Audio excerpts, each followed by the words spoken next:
In a spirit of respect for one another and recognizing the diversity of religious traditions among us, let us pause for a moment of prayer. Loving and faithful God, Spirit of grace, Spirit of wisdom, we welcome your presence with us today as we celebrate the dedication, hard work, and accomplishments of these graduates and of this institution. On this day of endings and beginnings, we are awed by all that still remains unknown. Encourage us always to dwell among those who savor beauty, practice truth, advance community, respond in compassion, are animated by wisdom not their own, and awed by mystery which defies comprehension. May this convocation ceremony give us renewed hope, courage, and energy. Amen.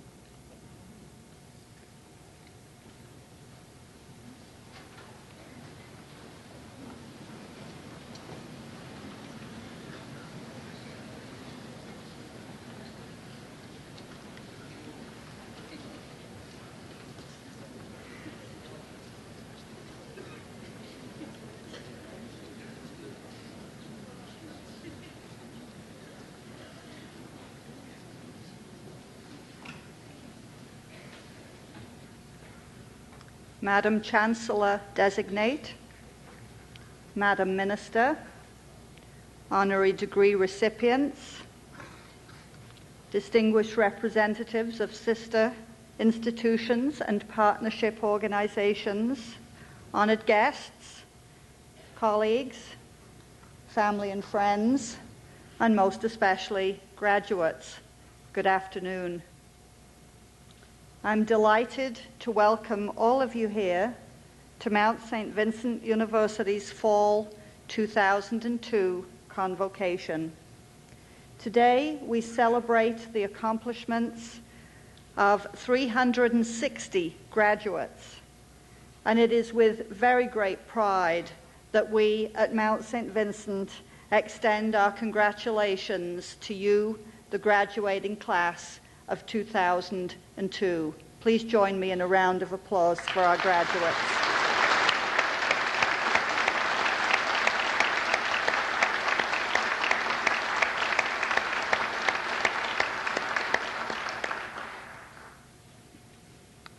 Graduates, you have told me how much it means to you to celebrate this day in the company of your family, your friends, and your professors.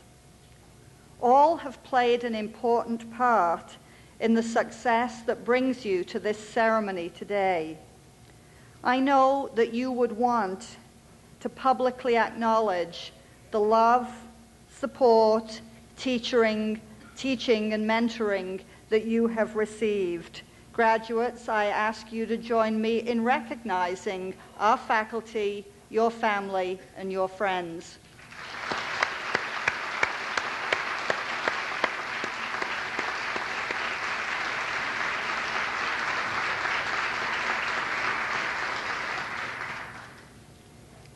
Let me also take a moment to thank those who have made this event possible. As you can imagine, it takes a lot of work on the part of many people to put on a convocation, from public affairs to physical plant, from our convocation coordinator to our registrar, Lynn Terrio, without whose seal of approval you literally would not be here today. I want to recognize with appreciation all the hard work that everyone has put in to make sure that you have a great convocation. I'd like to introduce and welcome two people who are new to the Mount community and who will be very much part of our future as we continue to grow and innovate. First, I want to welcome Sister Donna Gearnet, a graduate of the Mount, who will be installed as Mount St. Vincent University's fourth Chancellor immediately following my remarks this afternoon. She will be introduced more formally later in the program, but I do want to say how much we are looking forward to working with you, Dana, during your term as Chancellor. I would also like to welcome and introduce Dr. Dana Wolcott, our new Vice President Academic, who joined us in August.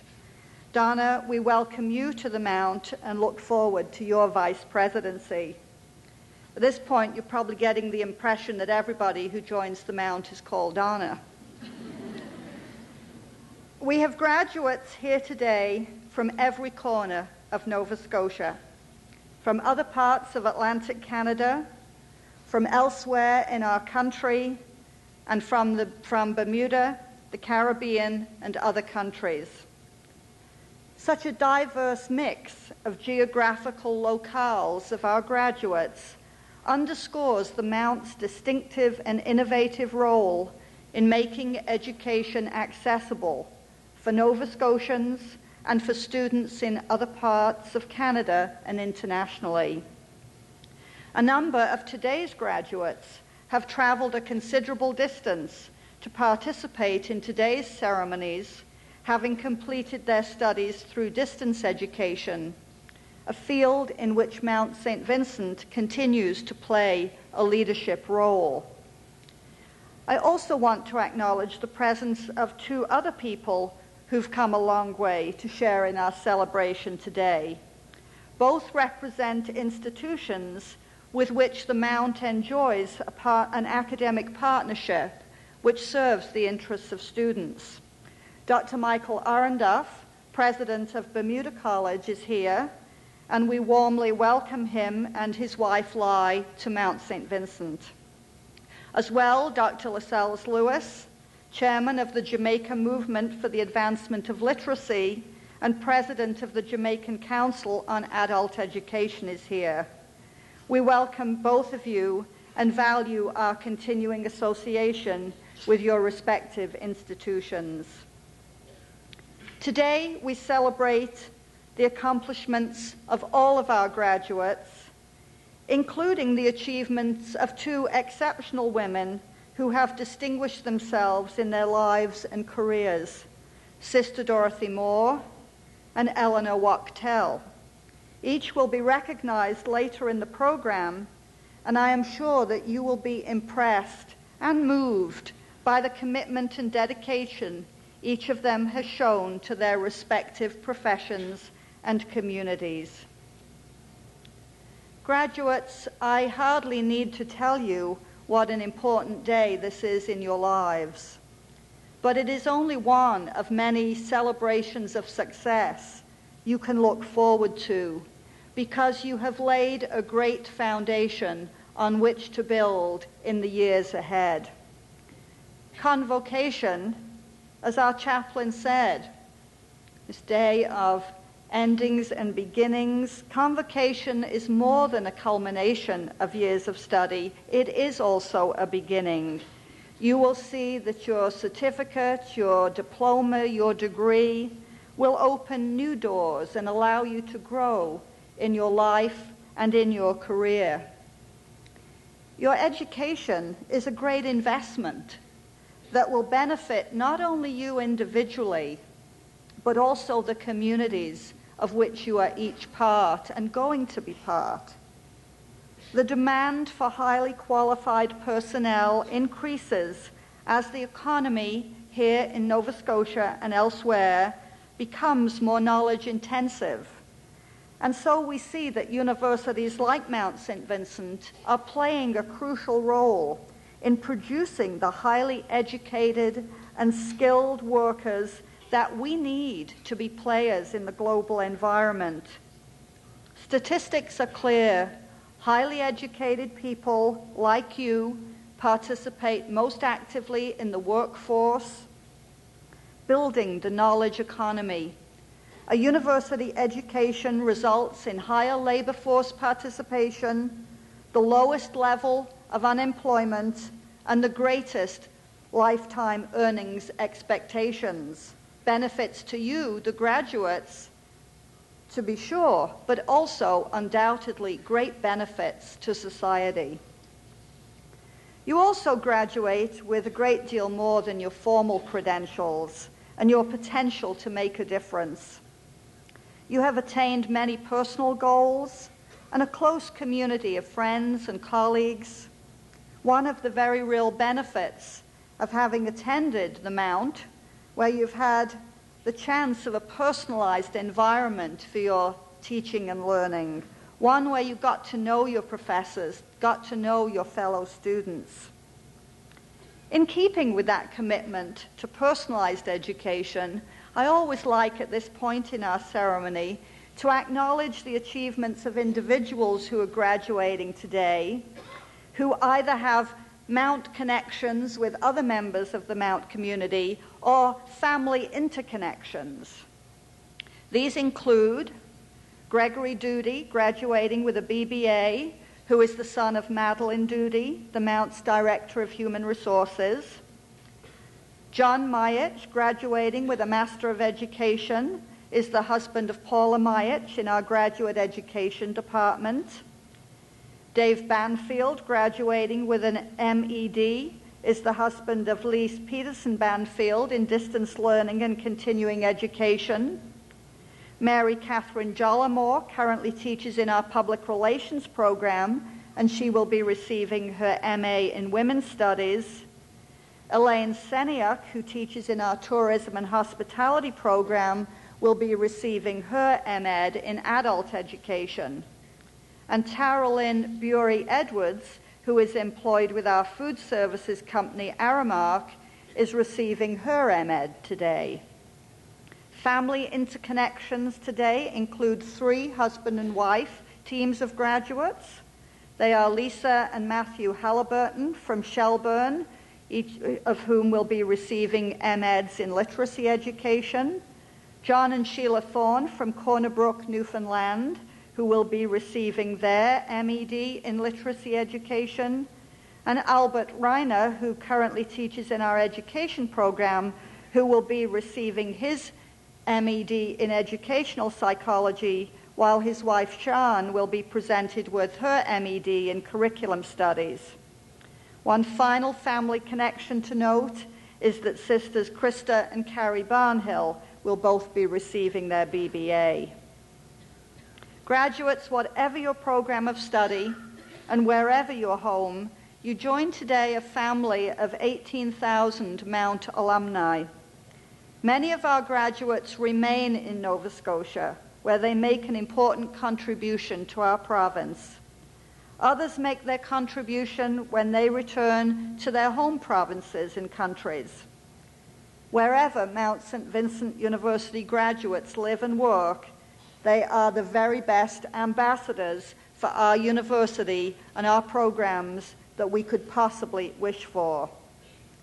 So, as alumni, you remain members of the Mount community, and that continuing relationship will be symbolized with the presentation to you as you leave the stage of your alumni pin. We hope you will wear it with pride as you forge ahead with the next stages of your life and work. We look forward to following your careers, learning of your successes, and seeing you at alumni reunions and gatherings. The love of learning that you've developed at the Mount, the skills and abilities that you have honed here, will benefit you and will benefit the society to which we all belong. Please let us know about the innovative contributions you are making and stay in touch to hear how we are innovating. News of Mount St. Vincent is as close as www.msvu.ca,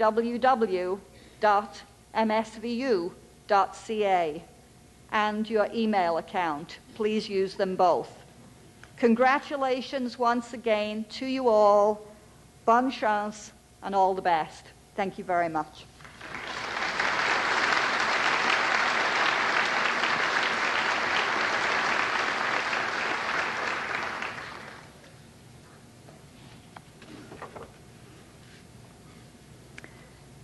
Madam Chair of the Board of Governors, Madam President, the Honorable Jane Purvis, Minister of Education, honored guests, members of the university community, graduands, family, and friends. It is a pleasure to welcome Sister Donna Gearnet, recently elected Congregational Leader of the Sisters of Charity of Halifax, back to Mount St. Vincent. The university charter stipulates that the Congregational Leader assume the position of Chancellor, thus maintaining the ties between the university and its founding members, the Sisters of Charity.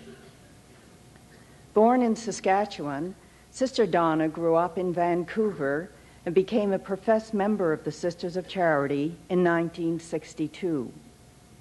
Sister Donna received her first degree from Mount St. Vincent and her MA and PhD in theology from the University of St. Michael's College, University of Toronto.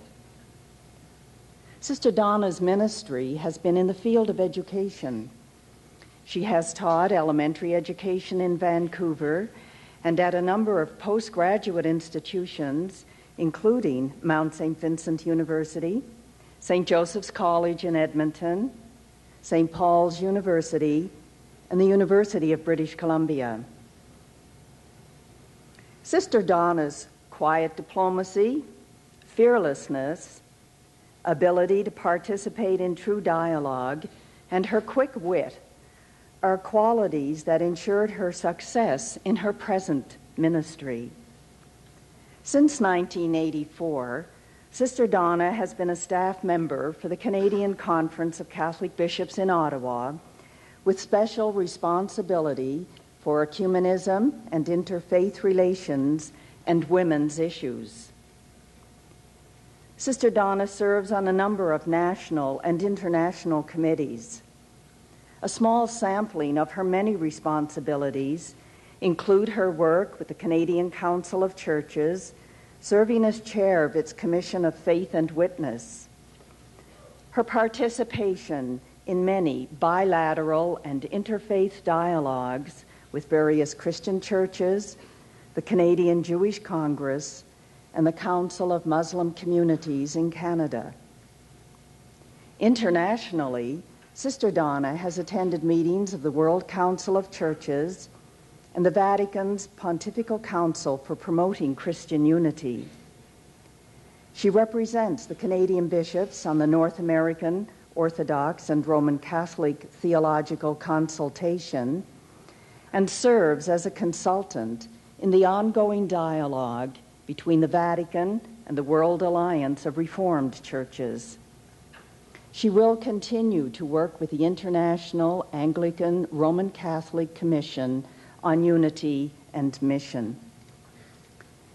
In her other portfolio, Issues of Concern to Women, Sister Donna was involved with the production of the final text of a study kit on women in the church, in the publication of a booklet of workshops on inclusive language, and in the editing of a history of the Canadian bishops' efforts concerning women in the church and society. Ecumenical contacts are maintained with the Women's Interfaith Council of Canada and the World Council of Churches concerning the role of women in the church. Sister Donna has been honored for her accomplishments in ecumenism and women's issues. She has received the Pro Ecclesia Medal from Rome at the request of the Canadian Council of Catholic Bishops, and most recently, in September, was awarded the Christian Culture Gold Medal from Assumption University in Windsor, Ontario. Sister Donna's unique experiences will enable her to be a strong spokesperson for the university as we hazard yet forward. Madam Chair, I present Dr. Donna Gearnet, Sister of Charity, for investiture as Chancellor of Mount St. Vincent University.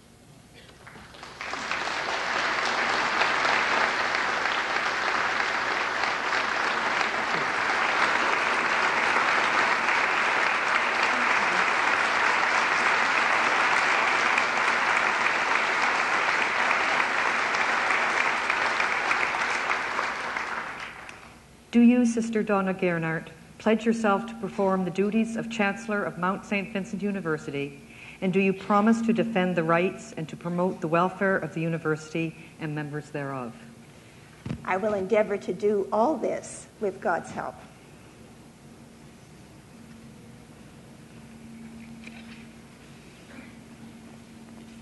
To the right, Sheila? Or the left? From the left. Okay. There we go. I think I've got to tie this bow. Always will have a little tail. There we go. There we go. My. Thank you. By virtue of the authority invested in me, I duly install Sister Donna Gernhardt as Chancellor of Mount St. Vincent University with all the rights and responsibilities pertaining to that office.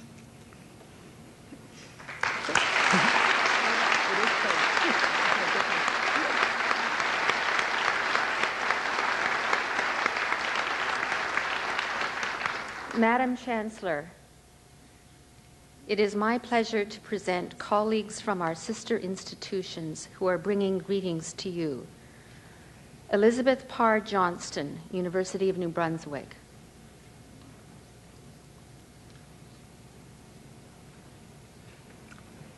Thank you.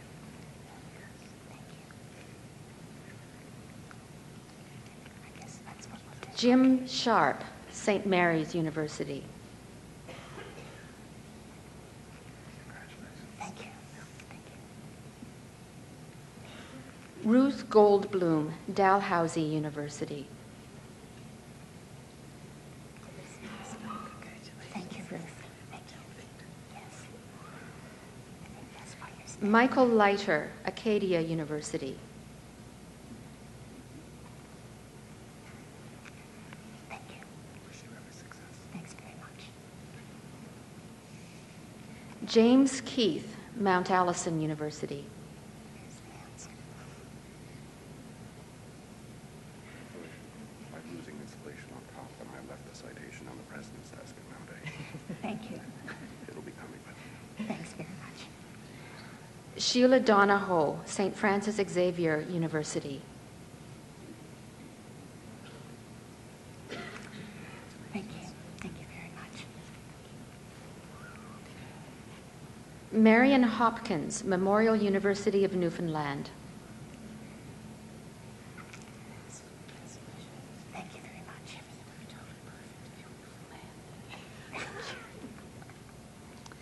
Elizabeth Yeo, University of King's College.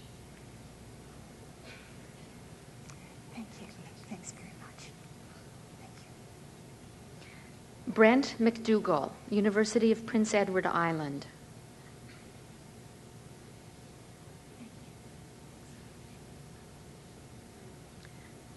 Michael Orenduff, Bermuda College.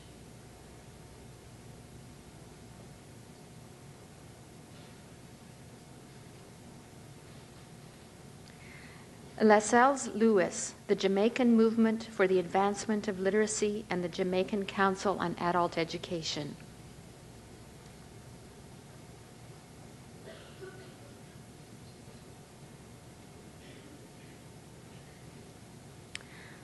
I wish to acknowledge greetings received from colleagues unable to attend the convocation. Université de Moncton, Nova Scotia College of Art and Design. I think I'm on. Right?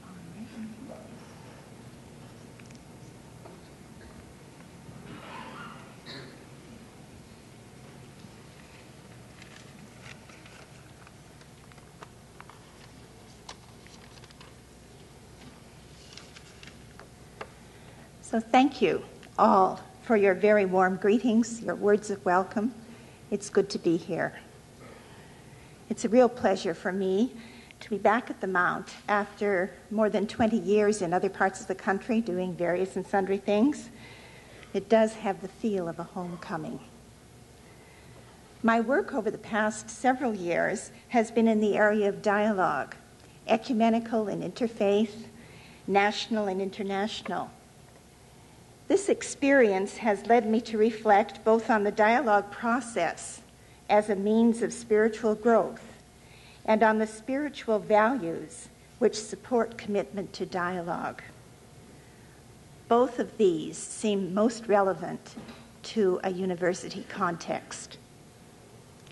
Dialogue can have its exhilarating moments of success, as in October 1999, when the Vatican and the Lutheran World Federation were able to sign the joint declaration on the doctrine of justification, marking the end of a centuries-old dispute on the meaning of grace and faith, which was at the core of the Reformation division of the churches. Dialogue can also have its challenging moments when agreement seems very elusive indeed.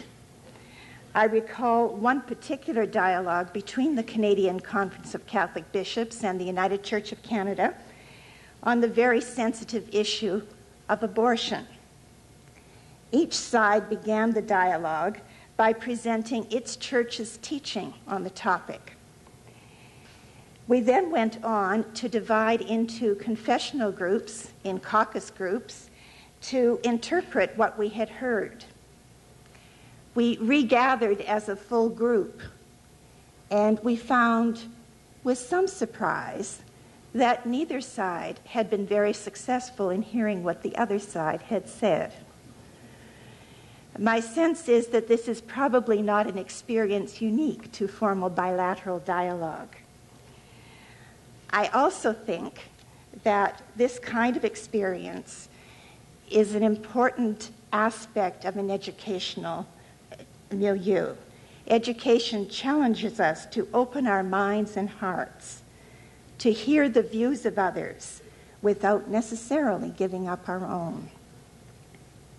Dialogue does involve attentive listening and careful speaking, a readiness to ask questions and to be questioned, a letting go of preconceived notions about the other. From a Christian perspective, dialogue reflects the mystery of God, who is love and communion. The capacity for dialogue is basic to the very nature of persons and their dignity. I feel that a university, especially a university like the Mount, with its Christian heritage and its focus on women, who over the centuries have had to learn the art of dialogue, is well placed to promote what Pope John Paul II has referred to as a culture of dialogue. In our contemporary society, with its many competing visions and voices, increasing divisions and polarization, this seems to be a particularly important vocation. And it's a vocation that I trust our many graduates will be expert in as they leave the Mount.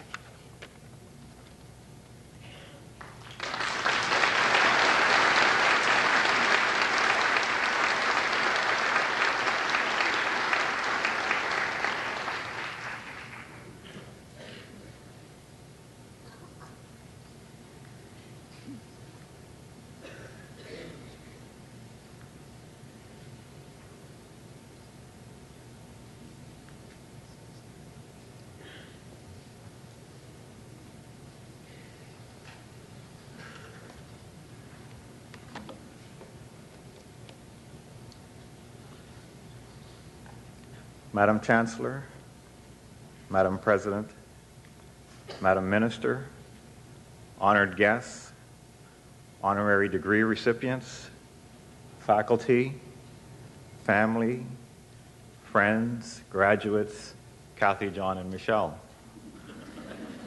I understand that this is the first time that a graduate student has been selected as valedictorian.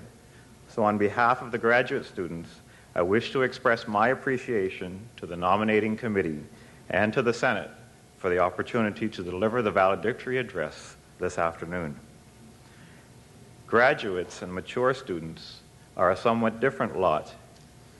We often have families of our own, and we often pursue independent studies that are tailored more specifically to our interests and professional careers.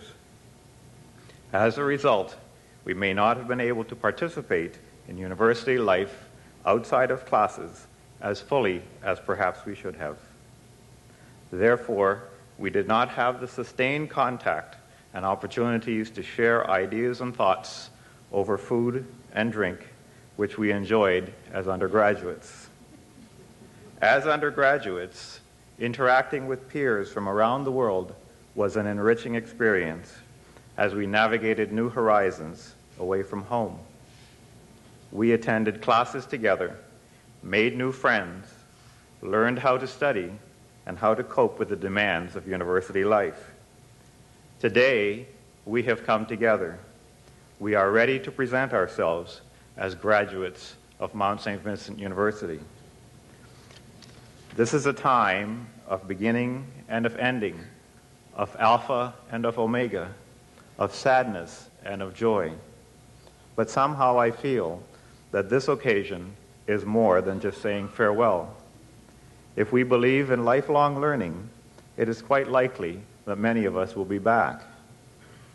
For all of us, this has been, to use Rohinton Mystery's words, such a long journey.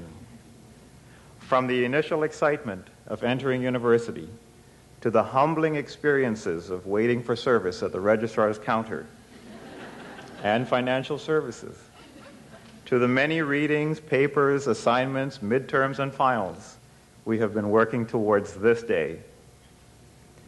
Our success today, though we have invested the time and energy, is not only our success. Administration, faculty, family, and friends share in our celebration. On behalf of the graduating class for Fall Convocation 2002, I wish to express our collective appreciation to the administration at Mount St. Vincent University for providing their leadership and for their strength of conviction in making the sometimes unpopular decisions, but decisions nonetheless in the best interest of the university and of its students. As an experienced teacher of high school mathematics, physics, and African Canadian studies, I am particularly grateful for the contribution of the faculty of Mount St. Vincent University. On behalf of the graduating class, I thank them for their high expectations of students, their accessibility, their scholarship, and their understanding. Because of my strong beliefs in the importance of education, diversity, inclusion, literacy and numeracy, lifelong learning, teacher development, and preparing teachers for the challenges of the 21st century, I wish to underline the importance of the Faculty of Education and the need to continue and expand progressive partnerships among the key stakeholders in education: government, university, boards of education, and school communities. Challenges remain in the areas of underrepresentation of African, Nova Scotian, and Mi'kmaq students, educational growth and opportunities for women, and children with exceptionalities. The connections that we have made with faculty, staff, and each other as we continue in our professional lives enable us to use our expanded knowledge in ways that can more effectively address the challenges that exist in our elementary and secondary schools. The number of students and teachers graduating with their masters in education speaks eloquently to the value that educators place on their own professional development and on their responsibilities to the public. On behalf of the graduates, I wish to thank our families and friends, spouses and children for their love, patience, and support over the years. You have been there for us, and we could not have done it without you. I want to acknowledge the contribution of my wife and children, who allowed me to totally disrupt our family life for 14 months in order that I could focus on my research on teacher development and inclusion. When we reflect on our experiences at the Mount, I'm sure that many things come to mind. For me, I remember Paula Maich of the Education Department personally accompanying me to the registrar's office to assist me with the registration process. I also remember Heather at the reference desk in the library, helping me with the NovaNet catalog and searching online databases. Prior to last fall, many of us had become quite proficient in the use of the card catalog. I remember Drs. Fred and Carmel French taking the time away from their summer holidays and their family commitments to assist me with my research. These incidences define and position the Mount as a unique post-secondary institution in Nova Scotia, in Canada, and in the world. Each of us will have our own assessment of our experiences at the Mount. For me, it was a wonderful opportunity to reflect, dialogue, research, and learn in an atmosphere of mutual respect and understanding. This is what university is all about. I hope it was the same for you. So celebrate your achievements, engage with your colleagues and families, remember your time here, and strive for balance in your lives. Thank you very much.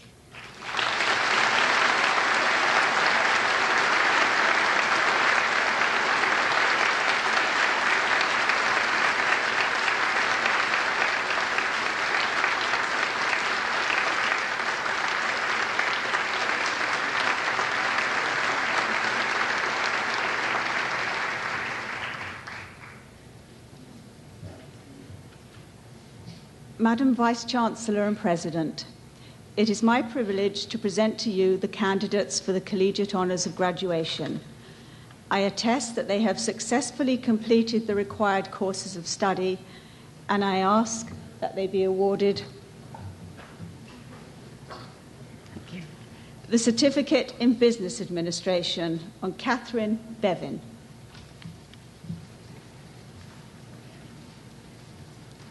Roberta Dexter.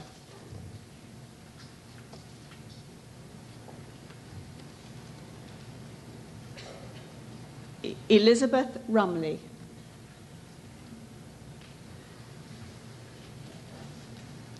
Patricia Williams.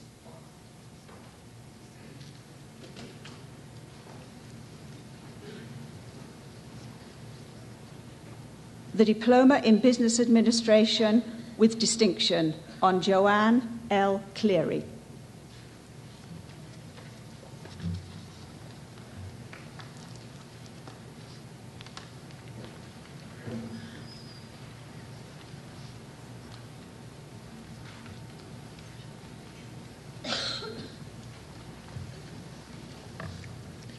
Madam Chancellor, it is my privilege to present to you the candidates for the Collegiate Honours of Graduation. I attest that they have successfully completed the required courses of study, and I ask that they be admitted to the baccalaureate degree. Mount St. Vincent University confers the degree of Bachelor of Arts on Anita Danuta Amaro. On behalf of the Senate of Mount St. Vincent University, I admit you to the degree of Bachelor of Arts with all the rights and privileges pertaining thereto.